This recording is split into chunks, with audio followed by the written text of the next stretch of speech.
جس کے لیے اس تقریر کو پیش کرنے کے لیے ہمارے پاس دہلی سے مہمان محترم جناب زکریا خان تشریف لائے ہیں. میں کا مختصر تعارف کراتا چلوں کہ آپ جو ہے ناندیڑ سے ہی تعلق ہے آپ کا ہمارے وطن ناندیڑ ہے. آپ برطنی سے جو ہے عیسائیوں سے جڑے ہوئے ہیں, عیسائیوں کے مدارات ہیں, ان کی زیر سرپرستی میں جو ہے آپ پلے بڑے ہیں. اس کے بعد جو ہے تعلیم جو ہائی اسکول جونیئر کالج کی تعلیم ہے وہ ناندیڑ سے حاصل کی. اس کے بعد میڈیا کی تعلیم کے لیے اورنگ آباد شفٹ ہوئی. اورنگ آباد میں جو ہے زون پہ رہنے کا موقع ملا. اس کے بعد دہلی شفٹ ہو گئے مرکز, اس پر مرکز پہ رہنے کا موقع ملا. ساتھ ہی ساتھ جماعت اسلامی کے جو مرکزی ذمہ داران ہیں ان کی صحبت کا موقع ملا. دہلی میں جو ہے ہندوستان کے سب سے بڑے media institute IIMC Indian institute of mass media and communication, تو اس انسٹیٹیوٹ میں آپ کی پڑھائی بھی ہے اور الحمدللہ بھائی جو ہے اپنی بیچ کے گولڈ میڈلسٹ بھی ہے. اور ابھی جو ہے بھائی جرنلسٹ بھی ہے, کالمسٹ بھی ہے, تجزیہ نگار ہے اور ABP نیوز کا ایک اکنامک پورٹل ہے بزنس ورلڈ نام سے, تو اس کی ویب سائٹ پہ جو ہے ابھی بھائی کے تجزیے وغیرہ شائع ہوتے ہیں. تو آپ سے درخواست ہے کہ ان تجزیوں کو بھی پڑھیں اور کافی مفید اور کافی اہم جو ہے بھائی کے تجزیے ہیں. تو اب ہم اپنی تقریر کی طرف بڑھتے ہیں. انبیائی جدوجہد کا مرکزی نقطہ, جس کے لیے میں برادر زکریا خان کو دعوت دیتا ہوں کہ وہ اس عنوان پر مطلب کچھ آئے گا.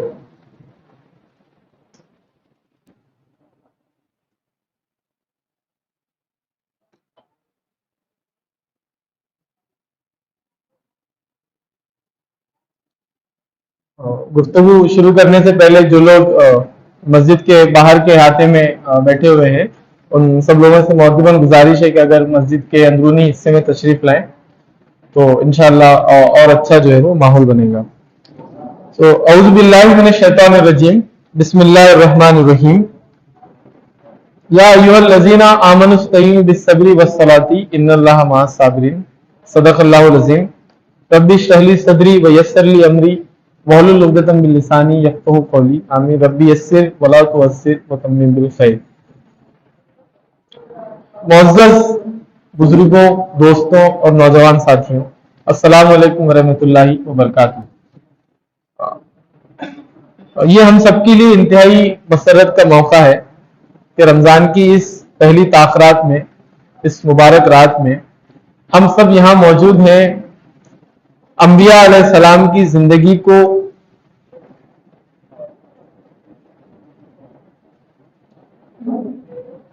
اس مبارک رات میں اللہ تعالیٰ کے گھر میں ہم سب یہاں موجود ہیں انبیاء کی زندگی کے بارے میں سننے, سمجھنے, جاننے اور اپنے لیے راہ عمل طے کرنے کے لیے ہم یہاں بیٹھے ہیں.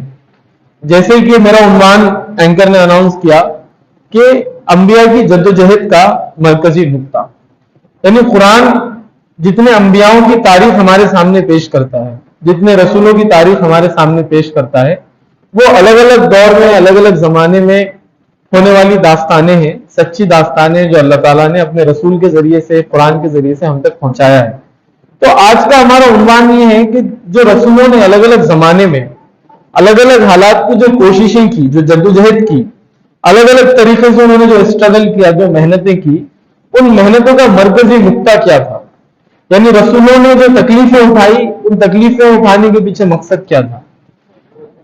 اللہ کے عظیم رسولوں نے, عظیم بندوں نے گھر گھر جا کر غریبوں کو, کمزوروں کو, نافرمان ظالم بادشاہوں کو, امیروں کو, تاجروں کو, ہر قسم کے لوگوں کو بہت سوچ کے ساتھ, بہت محبت کے ساتھ گھر گھر جا کر ہاتھ پکڑ کر سمجھایا, انہیں جنت کی آرزو ان کے سامنے پیش کی, جنت کا نقشہ ان کے سامنے پیش کیا, دوزخ کے عذاب سے انہیں ڈرایا.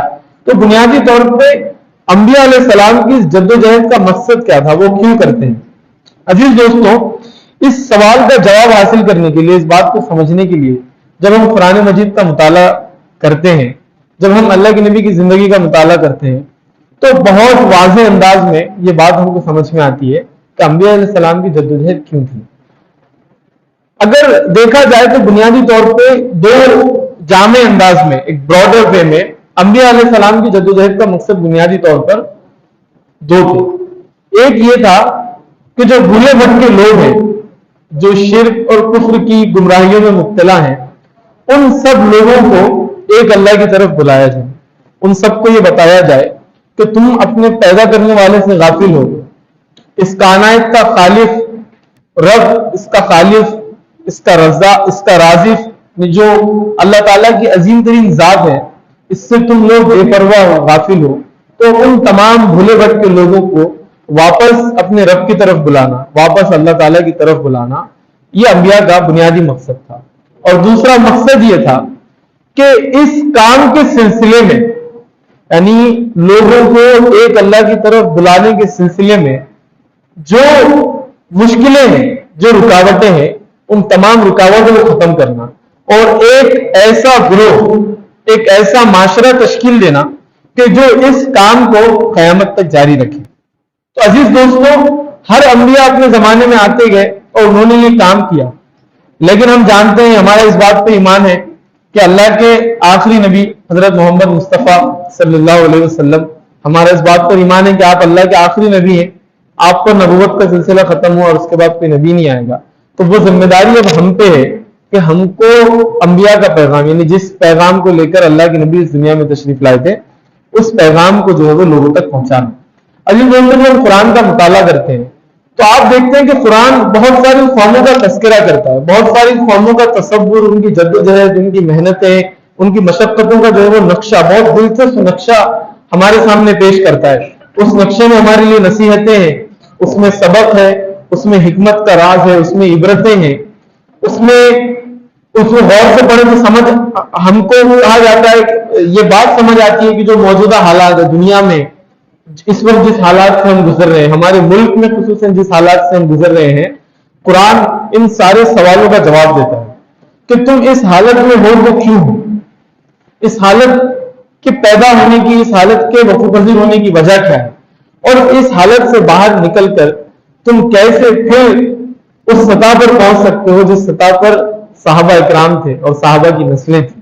تو قرآن ان تمام چیزوں کا نقشہ پیش کرتا ہے. قرآن بتاتا ہے، قرآن کو فرقان کہتے ہیں، قرآن فرق واضح کرتا ہے ظالموں اور مظلوموں کے درمیان، حق اور باطل کے درمیان، جھوٹ اور سچ کے درمیان، ساری چیزوں کے درمیان جو ہے وہ قرآن فرق کرتا ہے. تو آئیے دیکھتے ہیں کہ جو رسولوں کا مقصد تھا، ہر انبیاء کے زمانے میں ایک الگ چیلنج تھا، ایک بڑا چیلنج الگ تھا. مخاطبین جب انبیاء آتے تھے تو وہ ساری قوم کو مخاطب کرتے تھے، لیکن مثال کے طور پر آپ موسیٰ علیہ السلام کی زندگی کے بارے میں ہم پڑھیں تو ہم کو یہ بات بڑی صراحت کے ساتھ قرآن مجید میں ملتی ہے، اور سب سے زیادہ موسیٰ علیہ السلام کا اور فرعون کا قصہ قرآن مجید میں مذکور ہے. تو یہ بات ہم کو ملتی ہے کہ موسیٰ علیہ السلام کا جو ڈائریکٹ ڈیبیٹ تھی، جو ڈائریکٹ ان کا مکالمہ تھا، وہ زمانے کے حکمران سے تھا، ظالم ترین بادشاہ سے تھا، جو اپنے آپ کو خدا سمجھتا تھا یا خدا کا اوتار سمجھتا تھا.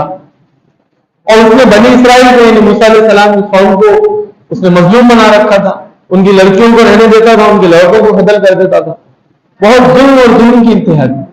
تو اللہ تعالیٰ نے موسیٰ علیہ السلام کو فرعون کے پاس پہنچا، اور پھر وہ قصہ ہم کو پورا معلوم ہے کہ اللہ تعالیٰ جب مدین کی بات سے جب گزر رہے تھے تو مدین میں واقعہ پیش آتا ہے. موسیٰ علیہ السلام روشنی کی تلاش میں، آنکھ کی تلاش میں جاتے ہیں تو جھاڑیوں میں ان کو ایک روشنی نظر آتی ہے. پھر وہاں اللہ تعالیٰ ان سے مخاطب ہوتا ہے، وہاں ان کو نبوت سے سرفراز کیا جاتا ہے. پھر وہاں سے وہ لوٹتے ہیں موسیٰ علیہ السلام کے پاس. اللہ تعالیٰ نے موسیٰ علیہ السلام کو معجزے دیے تھے، تقریباً 12 معجزے جو ہے وہ اللہ تعالیٰ نے موسیٰ علیہ السلام کو دیے تھے. ہم اس میں سے چند معجزوں کو جانتے ہیں، جیسے جو عصا تھا موسیٰ علیہ السلام کا، وہ ایک معجزہ تھا. موسیٰ علیہ السلام کا ہاتھ دے کے وہ جب اپنے بغل میں ڈال کے باہر نکالتے تو وہ ایک دم چمکنے لگتا تھا، سفید ہو جاتا تھا. پھر جو موسیٰ علیہ السلام نے جو دریائے نیل کا جو قصہ ہے، پھر موسیٰ علیہ السلام نے پیشن گوئی کی تھی تو ملک میں قحط آ گیا تھا. موسیٰ علیہ السلام کی پیشن گوئی کے بعد ملک میں قحط بند ہو گیا تھا. موسیٰ علیہ السلام نے پیشن گوئی تو مینڈکوں کا، ٹڈیوں کا عذاب جو ہے وہ فرعون کی قوم پر اور بنی اسرائیل پر آیا تھا. ان تمام موسیٰ علیہ السلام کی اس طرح نقشے کو پڑھنے کے بعد سمجھ میں آتا ہے کہ موسیٰ علیہ السلام کا جو اسٹرگل تھا وہ اپنے زمانے کے ظالم ترین بادشاہ سے تھا. قوم شعیب دیکھیں آپ، شعیب علیہ السلام، تو ان کا جو زمانے کا چیلنج تھا، ان کے زمانے کی جو بگڑی ہوئی قوم تھی وہ لوٹ میں مبتلا تھی. یعنی قوم شعیب جس جگہ پہ تھی، ان کا جو لوکیشن تھا، تو وہاں سے ساری دنیا کے قافلے گزرتے تھے اور وہ لوگوں کو بہت مہنگائی میں بیچتے تھے، ان کو لوٹ کرتے تھے. قوم لوٹ کا ہمیں قصہ معلوم ہے کہ وہ انتہائی قسم کے ذریعے گمراہی میں مبتلا تھے. تو آپ دیکھیں کہ ہر قوم کی گمراہی میں مبتلا ہونے کی ایک بہت ساری وجوہات ہوتی ہے، لیکن ایک بڑا، موسیٰ علیہ السلام کی قوم گمراہی میں مبتلا ہونے کی ایک بڑا اس زمانے کے ظالم بادشاہ کا تسلط ہونا تھا. ابراہیم علیہ السلام کی زندگی کے ہم بارے میں پڑھتے ہیں تو شرک انتہائی زیادہ عام تھا. یعنی ابراہیم علیہ السلام کا جو باپ تھا آزر، وہ خود مورتیاں بناتا تھا، مورتیاں میں ایکسپورٹ کرتا تھا، انٹرنیشنل لیول پہ مورتیاں بیچتا تھا. قوم نوح کو آپ دیکھیں تو ان کی قوم سرکش تھی. قوم نوح علیہ السلام نے جب اپنی قوم کو پکارا تو قوم کے سب سے غریب اور کمزور لوگوں نے نوح علیہ السلام کی دعوت کو قبول کیا.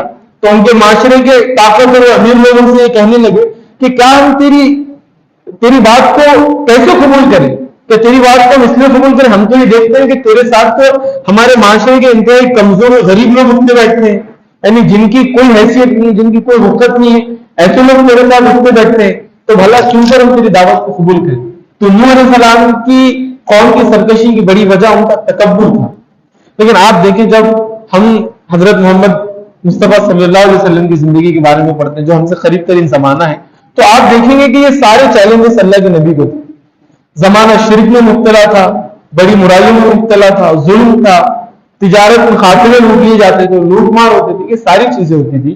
پھر اللہ کے نبی نے جو انقلاب برپا کیا، اللہ کے نبی نے ایسی نفوذ تیار کی کہ جن کی مثال ماضی کے انبیاء کی مانند دی جاتی ہے، کہ اللہ کے نبی نے کہا کہ میرے صحابہ کی مثال بنی اسرائیل کے انبیاء کی طرح ہے. تو سوال یہ ہے کہ اللہ کے نبی نے یہ کام کیا تو کیوں کیا؟ کیا وہ مقصد تھا؟ اگر اللہ کے نبی آج ہمارے درمیان موجود ہوتے تو کیا کرتے؟ صحابہ اگر آج ہمارے درمیان موجود ہوتے، ہندوستان میں اگر مثال کے طور پر فرض کر لیجیے کہ صحابیوں کی ایک جماعت موجود ہوتی، تو ہندوستان کے موجودہ حالات میں کیا کرتے؟ تو صحابی مثال کر لیجیے کہ اگر اردا پور میں اس وقت موجود ہوتے تو وہ ہم لوگوں کی کیسی رہنمائی کرتے، وہ ہم سے کیا مطالبہ کرتے؟ یہ باتیں ہیں. تو عزیز دوستوں، انبیاء کے قصوں کو تو ہم سب جانتے ہیں، انبیاء کی کہانیوں کو ہم سب جانتے ہیں، بچپن سے ہم نے سنا، آج بھی ہم مسجد میں جمعہ کے خطبوں میں سنتے ہیں، کتابوں میں پڑھتے ہیں، مسجدوں میں، مدرسوں میں، اسکولوں میں، ہم نے سب انبیاء کے قصوں کو ہم نے جانا، ہم نے سمجھا، ان قصے ہم سب کو یاد ہے. لیکن ان جدوجہد کے پیچھے کا جو راز تھا، شاید اس اصل مقصد سے ہم آج بھی بڑی حد تک ناواقف ہیں. تو تقریر کا پہلا حصہ تو یہ تھا کہ میں نے یہ بتایا کہ جب انبیاء اپنی دعوت پیش کرتے ہیں تو معاشرے کے جو طاقتور لوگ ہیں ان کو ان کی طاقت، اور معاشرے کے جو امیر لوگ ہیں، جو تاجر لوگ ہیں، ان کو ان کی تجارت، اپنی اس تجارت اور طاقتوں کو غرور میں مبتلا کرتی ہے. اور وہ جب دیکھتے ہیں کہ نبی کی دعوت پر کمزور لوگ، غریب لوگ ایمان لا رہے ہیں، تو وہ کمزوروں اور غریبوں کو دیکھ کر وہ اپنے غرور میں اور تعصب میں اور مبتلا ہو جاتے ہیں، اور ان کا وہ غرور اور ان کا تعصب جو ان کو ان کی دعوت سے اور دور کر دیتا ہے.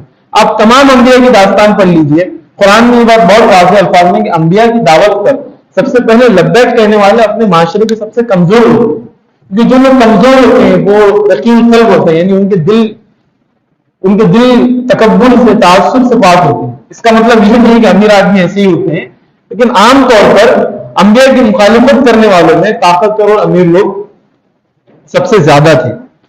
عزیز دوستو، تقریر کا جو دوسرا حصہ ہے، اور میں سمجھتا ہوں کہ یہ اصل حصہ ہے جس پر میں آج تھوڑا سا آپ لوگوں سے کھل کر بات کرنا چاہتا ہوں. جب ہم اللہ کے نبی کی زندگی کا مطالعہ کرتے ہیں تو آپ دیکھیے کہ اللہ کے نبی نے جو طائف کا واقعہ ہے، اللہ کے نبی نے طائف میں لہولہان ہو گئے تھے، اب آپ کو پتھروں سے مار مار کے لہولہان کر دیا گیا تھا. تو سوال یہ ہے کہ اللہ کے نبی نے کس لیے وہ تکلیف برداشت کی؟ ابھی 2 دن پہلے جنگ بدر کا دن تھا، ہم سب نے جنگ بدر کے بارے میں بھی سنا، پڑھا، بہت ساری تفسیریں، بہت ساری گفتگو ہوئی. جنگ بدر میں صحابہ نے اپنی جان ہتھیلی پہ رکھ کر آخر کس چیز کے لیے جدوجہد کی؟ تو عزیز دوستو، اس کا مختصر جواب یہ ہے کہ اللہ کے نبی اللہ تعالیٰ کی رہنمائی میں، یعنی قرآن کے ذریعے سے ایسے انسانوں کی تشکیل کرنا چاہتے تھے، انسانوں کا ایک ایسا گروہ بنانا چاہتے تھے کہ جن کی ذات سراسر نافیت سے لبریز ہے، یعنی جن کی ذات سراسر لوگوں کے لیے نفع بخش ہو، جن کا وجود لوگوں کے لیے سراسر نفع بخش ہو. یعنی ایک ایسا انسان کہ اس کا ہونا اپنے گاؤں کے لوگوں کے لیے، اپنے محلے کے لوگوں کے لیے، اپنے گھر والوں کے لیے بابرکت ہو۔ وہ جب بھی رہتا ہو، جب بھی چلتا ہو، جب بھی بولتا ہو، تو وہ محض اپنے آپ کی نہ سوچتا ہو، بلکہ وہ اپنے آس پاس کے لوگوں کی خیر خواہی کرتا ہو، ان کی مدد کرتا ہو، ان کی تکلیفیں سنتا ہو۔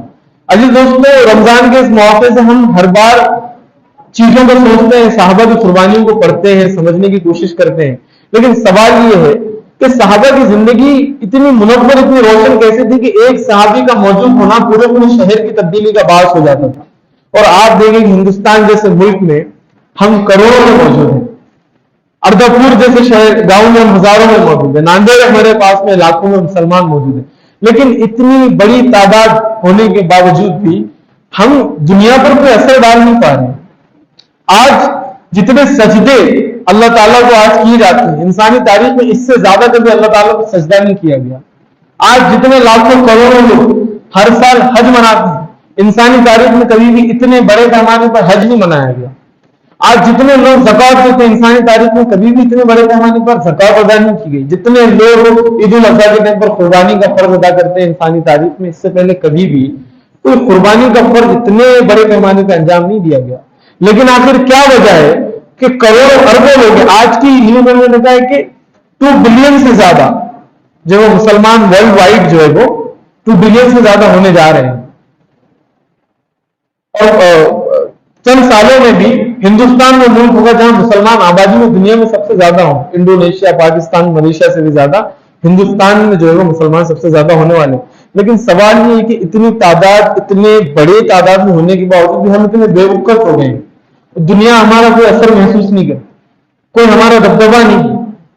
ہم ہندوستان میں آتی ہے سچر کمیٹی کی رپورٹ آ رہی ہے، بہت ساری رپورٹیں آتی ہیں جو صرف مسلمانوں کی مظلومی، تعلیم میں پیچھے ہے، معاشیت میں پیچھے ہے، تجارت میں پیچھے ہے، ہر چیز بس مسلمانوں کی جو کمزوری ہے، مسلمان جو دوسری قوموں کے مقابلے میں جو بہت پیچھے رہ گیا ہے، اس کی داستان سناتی ہے۔ تو عزیز دوستو، اس کی بنیادی وجہ یہ ہے کہ ہم نے اپنے آپ کو اس قدر سنوارا نہیں ہے انبیاء کو سامنے رکھ کر کے، انبیاء کی زندگی کو سامنے رکھ کر کے، کہ ہمارا وجود لوگوں کے لیے نفع بخش بنے۔ اب آپ دیکھیں کہ یہاں پہ بہت سارے نوجوان بھی موجود ہیں، بہت سارے یہاں پہ بڑی عمر کے حضرات بھی موجود ہیں۔ ہم میں سے یہاں بہت سارے ایسے ہوں گے جو معاش کے مسائل سے گزر رہے ہوں گے، ہم میں سے بہت سارے ایسے ہوں گے جن کو اللہ تعالیٰ نے دولت سے نوازا، شہرت سے نوازا، ایک طاقت رکھا، لیکن آپ دیکھیے کہ یہ سب ہونے کے باوجود بھی کیا ہم اس بات کی فکر کرتے ہیں کہ اللہ کے نبی نے جو بات فرمائی تھی کہ وہ شخص کبھی بھی مسلمان نہیں ہو سکتا جس کے وہ خود پیٹ بھر کر کھائے لیکن اس کا پڑوسی بھوکا سوئے۔ رمضان میں تو ہم اس بات کی کوشش کرتے ہیں کہ افطار جو ہے ہمارے آس پڑوس میں پہنچ جائے، لیکن کیا سال کے 12 مہینے اگر اللہ تعالیٰ نے مجھے دولت دی یا مجھے اتنی حیثیت دی ہے کہ میں اپنے ساتھ ساتھ 4 لوگوں کا پیٹ بھر سکوں، تو کیا میں اس بات کی کوشش کرتا ہوں کہ میرے رزق میں سے بھی اللہ کے کچھ بندوں کا رزق اور شامل ہو جائے؟ آپ دیکھیے کہ جن آکروش مورچہ جو ہے مہاراشٹر میں چل رہا، آپ اکثر یہ نیوز پڑھتے ہیں کہ ہمارے نوجوانوں کو دین سے دور کرنے کی کوشش کی جا رہی ہے، ہماری ماؤں بہنوں پر کوشش کی جا رہی ہے کہ کسی طرح انہیں سیاست کا شکار بنا کر، ان کو بہلا پھسلا کر دین سے دور کریں، ان کو مرتد بنا دیں۔ اس کی کیا وجہ ہے؟ آخر اس قدر پوزیشن میں ہم کیوں آ گئے ہیں کہ ہم اس بات کی فکر کریں کہ کس طرح ہم ہماری نوجوان نسل کو بچا لیں، کس طرح ہم اپنی ماؤں بہنوں کو بچا لیں؟ اس کی بنیادی وجہ معاشرے کے ان طاقتور لوگوں کی، معاشرے کے ان امیر لوگوں کی جن کو اللہ تعالیٰ نے اس بات کی حیثیت دی ہے کہ وہ معاشرے میں کوئی آسانی پیدا کر سکے، وہ لوگوں کی زندگی میں کوئی راحت پیدا کر سکے، ہم اس بات سے غافل ہیں۔ ہم اس بات کی کوشش تو کرتے ہیں کہ مسجد میں آ جائیں، نماز پڑھیں، روزہ رکھیں، اپنے گھر والوں کی ضروریات پوری ہو جائے، لیکن ہم اس بات سے فرق نہیں ہے کہ خود ہمارے گاؤں میں ایسے کتنے نوجوان ہیں جو پڑھنے لکھنے کی سچی خواہش رکھتے ہیں لیکن اپنی غریبی کی وجہ سے تعلیم مکمل نہیں کر پاتے۔ کیا ہم نے کبھی اس بات پر غور کیا کہ ہمارے گاؤں میں کتنی لڑکیاں ایسی ہیں جو جن کے والد غریب ہونے کی وجہ سے جو بوڑھی ہو رہی ہیں لیکن شادی نہیں ہو پا رہی، اور ایسی کتنی لڑکیاں ہیں کہ جو اس شادی کے فرض نہ ادا کرنے کی وجہ سے برائی میں ملوث ہو رہے ہیں، ہمارا معاشرہ برائی میں ملوث ہو رہا ہے؟ کبھی ہم نے اس بات کا سنجیدہ غور نہیں کیا۔ اردپور میں آپ چل کر کے دیکھ لیجیے، ہمارے تمام مسلم شہروں میں آپ چل کر کے دیکھ لیجیے، راستوں میں آپ کو ہزاروں چائے کی دکانیں اور ہوٹل نظر نہیں آئیں گی۔ ہم مسلمانوں نے کبھی بھی اس بات پر سنجیدگی سے غور نہیں کیا کہ کیا ہم اپنے محلوں میں لائبریری بنائیں۔ آپ چراغ لے کے ڈھونڈیے، آپ کو مسلمان محلوں میں کوئی لائبریری نہیں ملے گی، کوئی لائبریری نہیں ملے گی آپ۔ لیکن چائے کھانے ہم کو ہزاروں مل جائیں گے، پان ٹپریاں ہم کو ہزاروں مل جائیں گی. تو سوال یہ ہے کہ جو قوم اس بات کی فکر نہیں کرتی، اپنی نوجوان نسل کو بچانے کی فکر نہیں کرتی، ان کو دین کے قریب لانے کی فکر نہیں کرتی، معاشرے کے طاقتور لوگوں کو کوئی فرق نہیں ہے کہ غریب کس پریشانی سے گزر رہے ہیں، معاشرے کے امیر لوگوں کو اس بات سے کوئی فکر نہیں ہے کہ جو دوسرے لوگ ہیں جو پیسے کی کمی کی وجہ سے یا طاقت کی کمی کی وجہ سے غریبی، اللہ کے نبی نے فرمایا کہ غریبی ایسی چیز ہے جو انسان کا ایمان تک چھین لیتی ہے. آپ دیکھیے کہ اللہ کے نبی کے زمانے میں اللہ کے نبی نے ایک ایسا معاشرہ تشکیل دیا تھا کہ جہاں آپ کا وجود نفع بخش ہو. تو ہم یہ چاہتے ہیں کہ اللہ کے نبی کی یہ تمام انبیاء کی جو میرا عنوان ہے اس کی جدوجہد کا مرکزی نقطہ یہ تھا کہ اگر ایک فرد کی حیثیت سے اگر میں نبی کی زندگی پڑھ رہا ہوں تو میری زندگی ایسا، میں نے علامہ اقبال نے جو بات کی ہے نا کہ لب پہ آتی ہے دعا بن کے تمنا میری، زندگی ہو شمع کی خدایا میں جو بھی ہو. تو شمع کیا کرتی ہے، چراغ کیا کرتا ہے، جب آپ اندھیرا ہوتا ہے، اندھیرے میں جب آپ چراغ جلاتے ہیں تو وہ اس اندھیرے میں روشنی پیدا کر دیتا ہے اپنی استعداد کے بغیر. اسی نظم میں اللہ نے کہ میرا کام غریبوں کی حمایت کرنا، کمزوروں کی مدد کرنے کی اس میں بات کی گئی. تو ہمارا وجود یہ بات ہے، اللہ تعالیٰ کو دعا کر رہے ہیں کہ میرے دل کی ایک تمنا ہے، میری آرزو یہی ہے کہ میرا جو وجود ہے وہ ایک چراغ کی مانند ہے، چراغ اندھیروں میں اجالا کرنے کا سبب بنتا ہے. تو اللہ کے نبی اسی جدوجہد کے، اللہ کے نبی اسی مقصد کے لیے آئے تھے کہ اللہ کے نبی کا پیغام جس جس شخص تک پہنچے اس کی زندگی چراغ کی مانند ہے، اس کی زندگی لوگوں کی زندگی، دوسرے لوگوں کی زندگی میں راحت پیدا کی.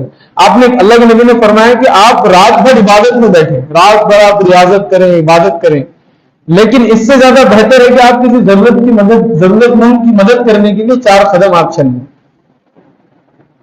آپ اللہ کے نبی کی پوری احادیث کا مطالعہ کر لیجیے. عبادت کی کثرت سے زیادہ اگر اجر اور اجر عظیم کے وعدے ہیں تو وہ لوگوں کے کام آنے پر ہے اور لوگوں کی مدد کرنے پر ہے. ہم سب ہماری زندگی میں مگن ہیں، ہم کو ہر سب کو ہماری زندگی بہتر بنانے کی فکر ہے، لیکن اپنی اس مصروف زندگی میں ہم اس بات کی بالکل فکر نہیں کرتے کہ اگر کل قیامت، اگر ہم کو اچانک موت آ جائے، کل کو اگر قیامت کے دن اللہ ہم سے یہ پوچھے کہ تم کو میں نے صحت دی تھی، تم کو میں نے پیسہ دیا تھا، تم کو میں نے نوجوان اور صحت مند اولاد عطا کی تھی، مجھے یہ بتاؤ 60 سال کی 80 سال کی میں نے تم کو زندگی عطا کی، کسی چیز کے پاس تمہارے پاس کمی نہیں تھی، اچھا گھر تھا، اچھا کھانا تھا، تمہارے پاس گاڑی تھی، مجھے یہ بتاؤ کہ 80 سال کی زندگی میں تم نے میرے ان بندوں کے لیے جو بہت پریشان تھے، مجبور تھے، ان کے لیے کیا کیا؟ تو عزیز دوستوں، اس سوال سے ہم کو ڈرنا چاہیے کہ کہیں قیامت کے دن اللہ تعالیٰ کے سوال ہمارے لیے رسوائی کا سبب نہ بن جائے. ہم کو اس سوال سے ڈرنا چاہیے. ہم کو اس بات سے بھی ڈرنا چاہیے کہ ہماری جو صلاحیت ہے، ہمارا جو وقت ہے، وہ صرف ہماری اپنی زندگی سنوارنے میں نہ ہو. اگر ہم اسکول میں یا بہت سارے ینگ بوائز ہیں، لڑکے ہیں، آپ دیکھیں کہ آپ اپنی زندگی میں کس طرح نفع بخش بنا سکتے ہیں. آپ اسکول میں یہ کر سکتے ہیں کہ آپ اسکول میں اگر آپ میتھس میں اچھے، تو بہت سارے اسٹوڈنٹ میتھس میں اچھے نہیں ہوتے، تو ایک اسکول کا لڑکا بھی اپنی زندگی کو اس طرح نفع بخش بنا سکتا ہے، لوگوں کے لیے اس طرح راحت بخش بنا سکتا ہے کہ وہ ان لڑکوں کی مدد کر دے جن کو میتھس میں کمی نہیں آتی. وہ خود ٹاپ کرنے کے چکر میں نہ جائے، وہ خود ٹاپر تو بنے گا لیکن ان لڑکوں کی بھی مدد کرے گا جو کمزور ہیں. اگر آپ کے پاس 2 بہن ہیں اور کوئی بچہ اگر پین نہیں خرید پاتا تو آپ اس کو پین آفر کریں. کوئی معلوم ہے کہ آپ کا دوست ہے، اسکول نہیں آتا ہے، اس کو کام پر جانا پڑتا ہے، آپ اس کو کتابوں سے، کاپیوں سے اپنی مدد کریں، اس کے لیے کچھ ہیلپ کریں. یا بہت سارے لوگ ہوں گے جو کاروبار کر رہے ہوں گے لیکن چھوٹے کاروباری وہ ہوں گے جو پیسے کی کمی کی وجہ سے مال نہیں خرید پاتے. تو کیا ایک اچھے کاروباری کی حیثیت سے میرا یہ فرض نہیں ہے کہ میں کچھ لوگوں کو ادھار بھی دوں، کچھ لوگوں کو رعایت دوں؟ کیا معاشرے میں اردھاپور کے جو طاقتور مسلمان ہیں، کیا ان کی ذمہ داری نہیں ہے کہ وہ مل کر کے بیٹھیں اور محلے کے سدھار پر بات کریں؟ کیا ہم نے سارا ٹھیکہ جو ہمارے محلے کے کارپوریٹرز کو اور پولیٹیشنز کو دے رکھا ہے جن سے کبھی بھی اس بات کی توقع نہیں کی جا سکتی کہ وہ معاشرے کو اسلامی بنیادوں پر تعمیر کریں؟ تو بنیادی طور پر عزیز دوستو سوال یہ ہے کہ ہم اللہ کے نبی کی زندگی کو سامنے رکھ کے کیا تبدیلی سماج میں کرنا چاہتے ہیں؟ اگر اردھاپور والے ہر سال تاثراتوں میں آ کر علم کے، دین کے، اسلام کے اہم اگر تذکرے سن رہے ہیں، سوال یہ ہے کہ ہمارا راتوں میں، ان مبارک راتوں میں یوں بیٹھنا، قرآن کی، رسول اللہ کے تذکرے سننا، کیا ہمارے عمل میں کوئی تبدیلی کا سبب بن رہا ہے؟ یا محض ہم یہاں بیٹھ کر بھی ہم تھوڑا بہت ذکر کر رہے ہیں اور اس کے بعد زندگی وہی ہے جیسے کہ ویسی تھی. عزیز دوستوں میں سمجھتا ہوں کہ دن مبارک راتوں میں بیٹھ کر بھی ثواب کے سوا کچھ زیادہ حاصل نہیں ہے. قرآن ثواب کی کتاب نہیں ہے. اللہ کے نبی کی زندگی صرف عظیم الشان تذکرے کر کے ان کو درود بھیجنے کے لیے نہیں ہے، بلکہ قرآن تبدیلی کی کتاب ہے. اللہ کے نبی بنیادی طور پر فالو کرنے کے لیے آئے، وہ ہمارے آخری قائد ہیں. اب اللہ کے نبی کے بعد کسی اور قائد کی، کسی اور لیڈر کی ہم کو امید نہیں ہے. تو عزیز دوستو، اللہ کے نبی کی زندگی میں ہر کسی کے لیے سبق ہے. ایک چھوٹے بچے کے لیے بھی سبق ہے کہ اللہ کے نبی جب چھوٹے تھے ایک باغ میں تمام بچے کھجوریں جو ہے وہ جھاڑ سے توڑ توڑ کر چرا رہے تھے، کھا رہے تھے. جب باغ کا مالک آیا تو سارے بچے بھاگ گئے، اللہ کے نبی نہیں بھاگے. تو بولے آپ کیوں نہیں بھاگے؟ بولے تو کیوں نہیں بھاگا؟ لڑکے سب تو بھاگ گئے. انہوں نے کہا کہ میں وہ کھجوریں اٹھا رہا ہوں جو آلریڈی نیچے گری ہوئی ہے، جو ضائع ہونے والے کھجوریں تھے میں وہ کھجوریں لے رہا ہوں. اس کے لیے کوئی منع نہیں تھا کہ اگر آپ نیچے گری ہوئی کھجوریں لیتے ہیں. تو ایک بچے کے لیے بھی سبق ہے اللہ کے نبی کی زندگی میں. اللہ کے نبی کی اس زندگی کے تذکرے تو ہم سنتے ہیں. 40 سال کی جب اللہ کے نبی کو نبوت بتائی تھی، جب اللہ کے نبی نوجوان تھے، 20 سال کے، 22 سال کے، 25 سال کے نوجوان تھے، کیسی خوبصورت شخصیت اللہ کے نبی کی تھی، کتنی پاکیزہ شخصیت آپ کی تھی. آپ بہت پرفیکٹ بزنس مین تھے. اللہ کے نبی صرف اپنے اچھے اخلاق کے لیے نہیں جانے جاتے تھے. اللہ کے نبی صرف اس لیے عرب میں نہیں جانے جاتے تھے کہ جو یہ بہت امین ہے، یہ نیک ہے، یہ سچا ہے، بلکہ اللہ کے نبی اپنے زمانے کے سب سے کریٹو آدمی تھے. اللہ کے نبی اپنے زمانے کے سب سے ذہین آدمی تھے. اللہ کے نبی کا جیسا جغرافیہ کسی کا نہیں. اللہ کے نبی عرب کے ایک ایک راستے کو جانتے تھے. اللہ کے نبی کو موسمی حالات کی بہت بہترین خبر ہوتی تھی. اللہ کے نبی کو تجارت کا عبور آتا تھا. بہت بہترین کمیونیکیشن اسکل اللہ کے نبی کے اندر تھی. بہت اچھے فزیکلی اللہ کے نبی بہت زیادہ فٹ تھے. جنگ خندق کا وہ واقعہ آپ کو معلوم ہے کہ ایک چٹان تھی جو کسی صحابی سے نہیں ٹوٹ رہی تھی اور اللہ کے نبی نے ایک مارا تو ٹوٹ گئی. تو دوستوں ضرورت اس بات کی ہے کہ ہم سب مل کے، چھوٹے بچے سے لے کے معاشرے کے بڑے بزرگوں تک، ہم سب مل کے اس بات کی کوشش کریں کہ ہم کیسے ایک اردھا پور میں ایک ایسا ماحول پیدا کریں کہ اردھا پور کے وطن سے، اردھا پور کے اس مقام سے ایسے سالے نوجوان لڑکے اور لڑکیوں کی نسل نکلے جو آئندہ کے وقت کے لیے رہنمائی کرے، جو قیادت کرے. ہم کو محض علامہ اقبال کا ایک شعر اکثر میں بولتا ہوں کہ وہ علم نہیں زہر احرار کے حق میں ہو جس کا حاصل جہاں میں 2 کفے جو، یعنی وہ علم جس کا مقصد محض روٹی کی 2 لقمے کمانا ہو، وہ علم حاصل کرنے کے والے کے حق میں ایک علم نہیں ہے بلکہ زہر ہے. بلکہ ہم کو یہ سوچنا چاہیے کہ ہماری زندگی کیسے پرفیکٹ لائف بنے، کہ ہم بیک وقت تجارت میں بھی اچھے ہوں، ہم کالج میں بھی اچھے ہوں، ہم ایک فرمانبردار بیٹے ہوں، ہم ایک بھروسے مند شوہر ہوں، ہم ایک ذمہ دار باپ ہوں. ایک ایسی شخصیت بنے کہ جو ایک ایسے نوجوان پیدا کرے جو اپنے کالج کا ٹاپر بھی ہے لیکن مسجد میں 5 وقت نظر بھی آتا ہے، اور جب کبھی کسی کو ضرورت پڑتی ہے تو اپنی چیزوں کو سائڈ میں رکھ کر لوگوں کی مدد کے لیے آگے بڑھتا ہے.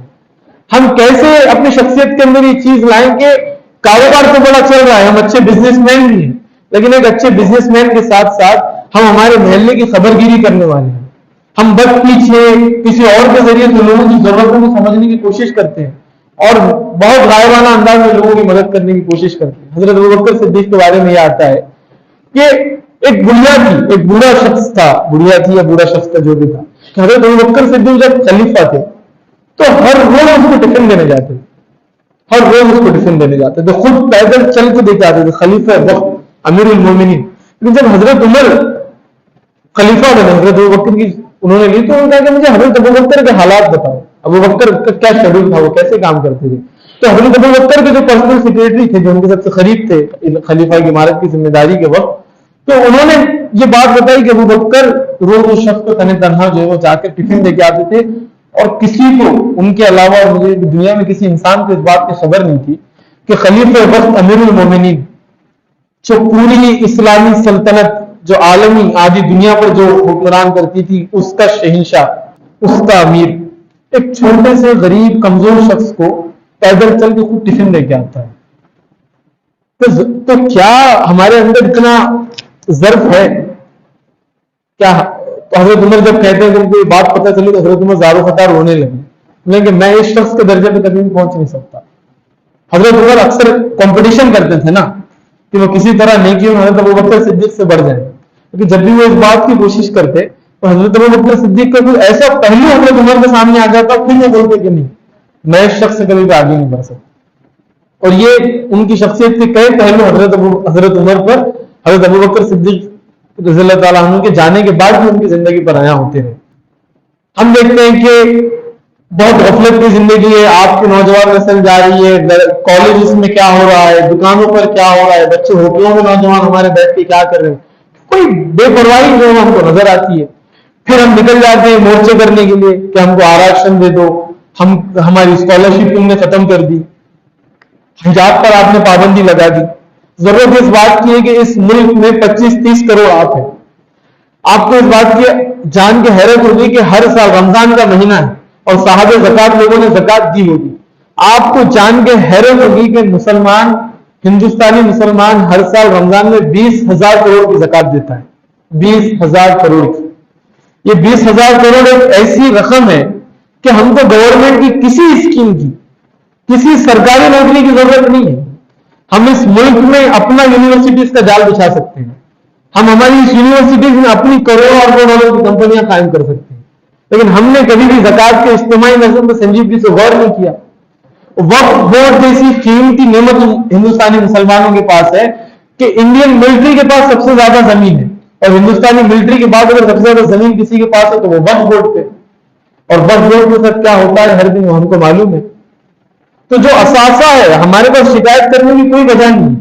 ہمارے پاس دولت ہے, زمین ہے, وقت ہے, ہر چیز ہے.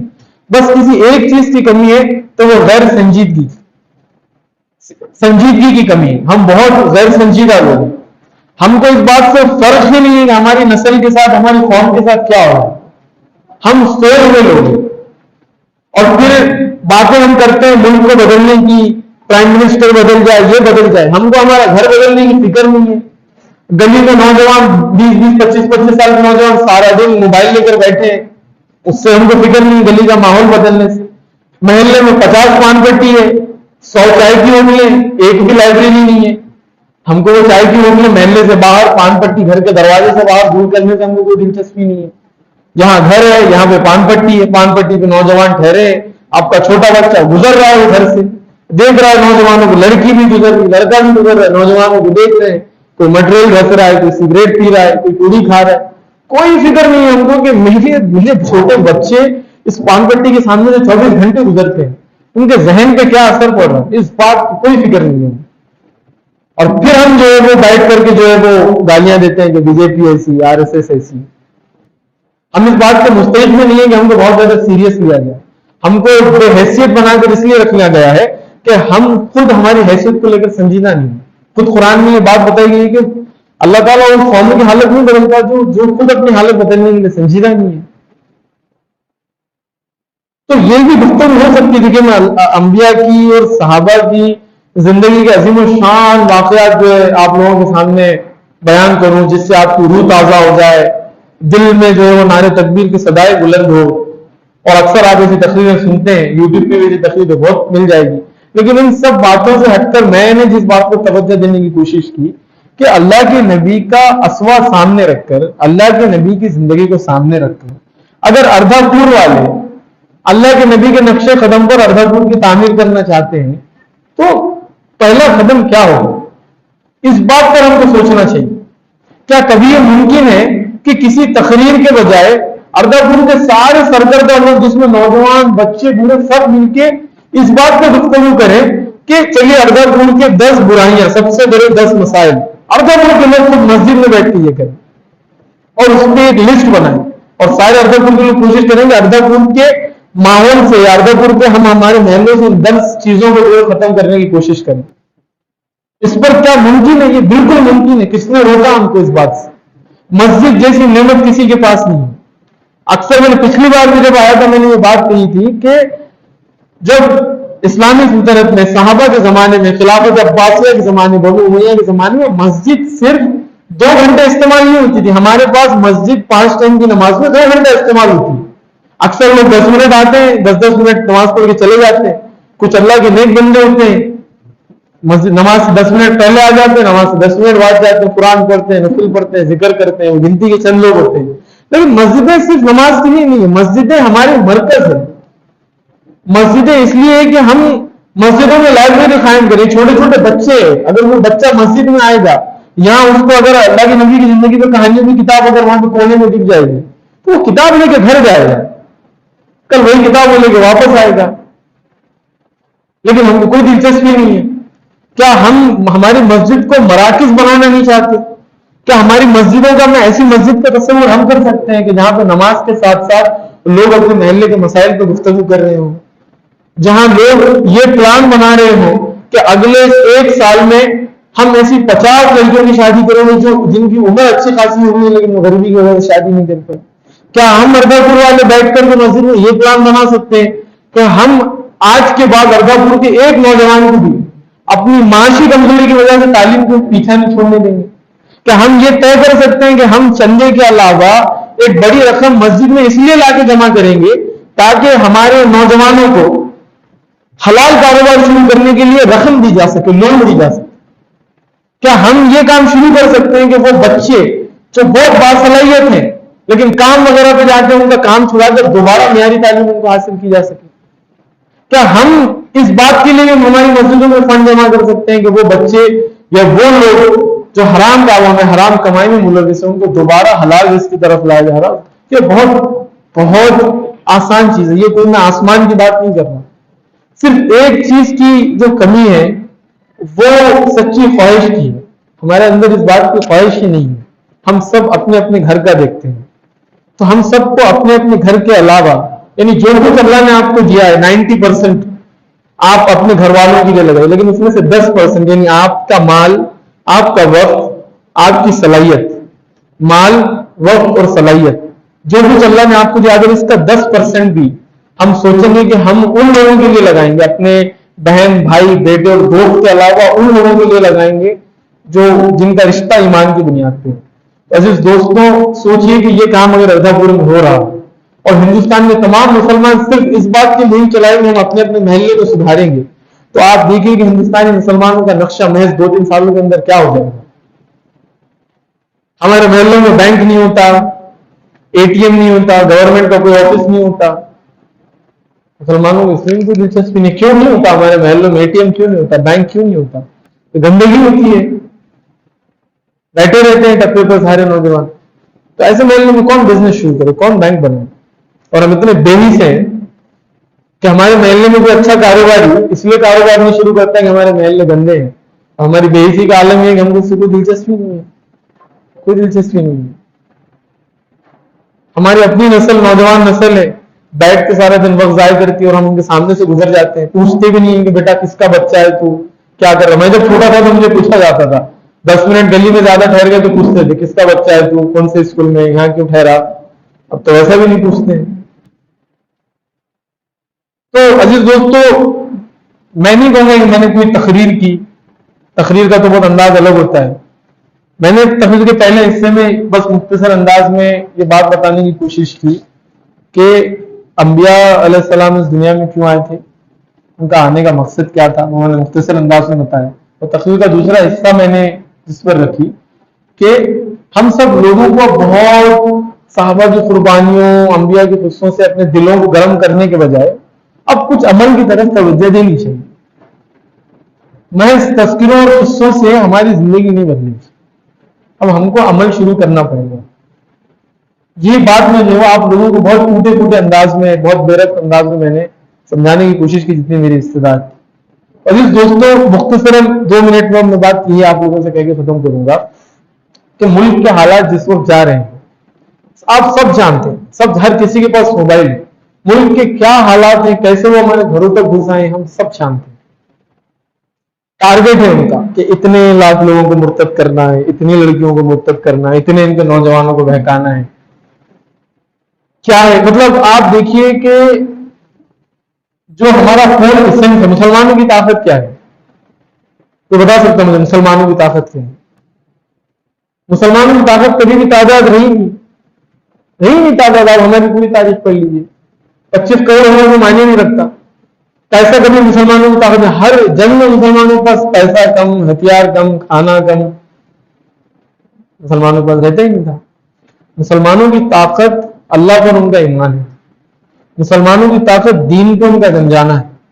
تو آپ دیکھیں کہ ایک نوجوان کے لیے، ایک مسلم نوجوان کے لیے اس کی طاقت ہے کہ وہ دین پہ جمع رہے گا، وہ مسجد میں جائے گا، نماز پڑھے گا، لا الہ الا اللہ محمد رسول اللہ بولے گا. یہ مسلم نوجوان کی طاقت. ہماری ماؤں بہنوں کی خوبصورتی، ان کی ایمانی طاقت ان کا حیا ہے، ان کا حجاب ہے. تو آپ دیکھیں کہ جو ہماری اصل چیزیں ہیں جس پہ ہم کمپرومائز نہیں کر سکتے، انہی چیزوں پہ وار کرنے کی کوشش کی جا رہی ہے. انہوں نے دیکھ لیا کہ مسلمان بیدار ہو رہے، تعلیم بیداری مہم چلا رہے، تو ان کی اسکالرشپ ختم کر دو. انہیں کہ ان کی لڑکیاں بہت آگے بڑھ رہی ہیں، تو کوئی ایک ایسی چیز ڈھونڈو کہ ان سے ان کی ایجوکیشنل گروتھ رک جائے، یہ ایموشنلی ویک ہو جائے، ان کے جذبات کو ٹھیس پہنچے، ان کے ذہن کو ٹھیس پہنچے. تو کیا تو مسلم لڑکی ہر چیز سے کمپرومائز کرے گی، اپنی حیا سے کمپرومائز نہیں کرے گی. انہیں حجاب بین کر دو. ان کو بھی پتا ہے کہ حجاب سے کوئی نقصان نہیں ہے. ہم تقریروں میں چیخ چیخ کے بولتے ہیں کہ حجاب سے کیا نقصان ہے. ارے بین لگانے والوں کو یہ بات کا مکمل اندازہ ہے کہ حجاب سے اچھی کوئی چیز معاشرے کے لیے بھول نہیں سکتی. وہ ایسا نہیں ہے، غلط فہمی میں نہیں ہے کہ حجاب نقصان دہ ہے اس لیے بین لگا دو. وہ جانتے ہیں کہ حجاب ان کی ماؤں بہنوں کی طاقت، وہ ان کی خوبصورتی ہے، ان کی شخصیت کی حرارت. تو ان سے ان کی شخصیت کی اصل چیز چھین لو، باقی چیزیں خود بخود ختم ہو جائے. مجھے بتا کہ ایک لڑکی جب حجاب چھوڑ دے تو کیا باقی برائیوں میں ملوث ہونا اس کے لیے مشکل رہ جائے گا؟ نہیں رہ جائے گا. حجاب بین لگا دو. کچھ جو باہمت تھی انہوں نے اسکول چینج کر لیا. اب اسکول چینج کر کے بھی کیا دیکھیں، ماں باپ مجبور ہیں کہ بھیجو اپنی لڑکیوں کو. ہم اس بات سے بھی بے پرواہ ہیں، کروڑوں اربوں روپے کی ہم زکات دیتے ہیں، اس بات کی کوئی کوشش نہیں کرتے کہ ہم اسکول بنائیں، کوئی اچھا کالج بنائیں. 5 سال تک کنٹینیو اردھاپور والے پیسے جمع کریں تو مجھے لگتا ہے کہ بہت ڈھنگ کا ایک گرلس کالج جو پراپر اردھاپور میں بن سکتا ہے، پرائیویٹ کالج. آپ اپنا بنائیں، اپنا کالج، اپنا پیسہ، اپنے بچے اس میں پڑھیں گے. لیکن ہم بڑی بڑی شادیاں کریں گے، بڑے بڑے لوگوں کو اس میں بلائیں گے، ہم اقسام کھانے بنائیں گے، ریاکاری کریں گے اور اپنی شادی کے چرچے سننا پسند کریں گے. میں معذرت کے ساتھ، اگر کچھ لوگوں کو بات بری لگ رہی ہے تو میں اور پیشگی معذرت کے ساتھ یہ بات درج کرنا چاہتا ہوں، لیکن یہ ہمارے معاشرے کی سچی اور کڑوی حقیقت ہے. ہم بڑی بڑی شادیوں پر، بڑے بڑے گھروں پر، بڑے بڑے فنکشن پر پیسہ انویسٹ کرنا جانتے ہیں، لیکن اسکول، کالج، ہسپتال ہماری اپنی لڑکیوں کے لیے، لڑکوں کے لیے ہم بنانا نہیں چاہتے. تو عزیز دوستوں، ممکن ہے کہ کچھ باتیں آپ کو اس میں بہت صحیح اچھی لگی ہوں گی، کچھ باتیں آپ کو غلط بھی لگی ہوں گی، کچھ باتوں سے آپ کو برا لگا ہوگا. جو باتیں بری لگی اس کے لیے میں معذرت خواہ ہوں، لیکن ایک مقرر کی حیثیت سے آپ نے مجھے بلایا ہے تو میری اخلاق کی ذمہ داری ہے کہ جس چیز کو میں صحیح سمجھتا ہوں اس کو صحیح بولوں، جس چیز کو میں غلط سمجھتا ہوں اس کو غلط بولوں. اختلاف کی اور الگ الگ رائے رکھنے کی گنجائش تو ہوتی ہے، لیکن میں نے بہت موٹے موٹے انداز میں، بہت زیادہ آسمان والی باتیں نہ کرتے ہوئے میں نے زمینی حقیقتوں کو جو ہے آپ لوگوں کے سامنے رکھنے کی کوشش کی. میری بھی آپ لوگوں سے گزارش ہے کہ ہم سب کو اللہ کے نبی کی زندگی کو پڑھنا چاہیے، صحابہ کی زندگی کو پڑھنا چاہیے. ہر دن اپنے آپ سے سوال کرنا چاہیے کہ اگر حضرت عمر یا حضرت ابوبکر صدیق آج کی رات میں اردھا پور میں موجود ہیں تو وہ کیا اسٹیپ لیتے مسلمانوں کی حالت کو بہتر بنانے کے لیے. ایک تصور کے لیے، صرف ایک تصور کے لیے 50 صحابہ ہو جاتے اردھا پور میں سفر کرتے ہوئے، 50 صحابہ ایک مثال کے لیے اردھا پور آ جائیں اور ہماری یہ حالت دیکھیں اردھا پور کے مسلمانوں کی، تو صحابہ کیا اسٹیپ لیتے. تو اس سوال کو ہم سب کو سوچنا چاہیے اور پوری ایمانداری کے ساتھ جو جواب ہمارے ذہن میں آئے اس پر ہم کو عمل کرنا چاہیے. ہم کو ہماری نسلوں کی فکر کرنا چاہیے اور پوری جان لگانی چاہیے کہ ہم کو ہمارے محلے جو ہے وہ بہتر بنے. ایسے محلے بنے کہ اگر 8 دن ہمارے محلے میں کوئی آ کر رہے تو نماز کا وہ عادی بن جائے، وہ علم حاصل کرنے کی اس کے اندر خواہش بن جائے. لیکن ایک اچھا خاصا لڑکا اگر پڑھتا تھا وہ ہمارے محلے میں 8 دن رہ لے تو پڑھائی کا معاملہ بگڑ جائے گا. تو ہم کو تبدیلی پر جو ہے وہ محض گفتگو کے بجائے، محض لمبی لمبی راتوں خطبوں میں اطمینان سے بیٹھنے کے بجائے میدان عمل کی جفا کشی اور میدان عمل کی مشکلوں میں آنا چاہیے، کچھ تبدیلی کرنا چاہیے. موت تو کسی بھی وقت آ سکتی ہے، جب موت آ جائے تو اللہ تعالیٰ یہ دیکھے کہ مرنے سے پہلے آخری خواہش اس کی یہ تھی کہ یہ اپنے محلے میں اسلامی تبدیلی لانا چاہتا ہے. یہ ساری زندگی تو یہ غفلت کی زندگی تھی، لیکن پچھلے 1 مہینے سے یہ نیک کام کر رہا تھا. تو ممکن ہے کہ ہماری وہ خواہش کم سے کم آخرت میں جو ہے وہ ہماری مغفرت کا سبب بن جائے. یعنی کہ کل نفس ذائقۃ الموت، ہر نفس کو موت کا مزہ چکھنا ہے. اس سے پہلے کہ ہم کو موت آئے ہم کو کچھ ہمارے نامہ اعمال میں اچھے کام لکھ لینے چاہیے. اور اچھے کام وہ ہوتے ہیں جو ہم اپنے گھر، بہن بھائی اور ماں بیٹی سے آگے بڑھ کر معاشرے کے ضرورت مند لوگوں کے لیے کچھ قربانی دیں، پیسے کی، وقت کی اور صلاحیت۔ اللہ تعالیٰ سے دعا ہے کہ ٹوٹے پھوٹے انداز میں جو باتیں میں نے آپ لوگوں کے سامنے رکھنے کی کوشش کی، اس کو اور بہتر انداز میں سمجھنے کی ہم کو توفیق عطا فرمائے، اور ان تمام باتوں پر پوری سنجیدگی کے ساتھ عمل کرنے کی توفیق عطا فرمائے، اور ہم سب کو اپنا فرض ادا کرنے کی توفیق عطا فرمائے۔ دعا ہے کہ جس خوبصورتی کے ساتھ، جس ایمان کے رشتے کے ساتھ ہم لوگ یہاں بیٹھے ہیں، اللہ کے نبی کے قرآن کے تذکرے سن رہے ہیں، اللہ تعالیٰ سے دعا ہے کہ اللہ تعالیٰ جنت میں بھی اس طرح ہم کو ایک دوسرے کے چہرے دیکھنا نصیب فرمائے۔ آمین۔ آخر دعوانا الحمدللہ رب العالمین۔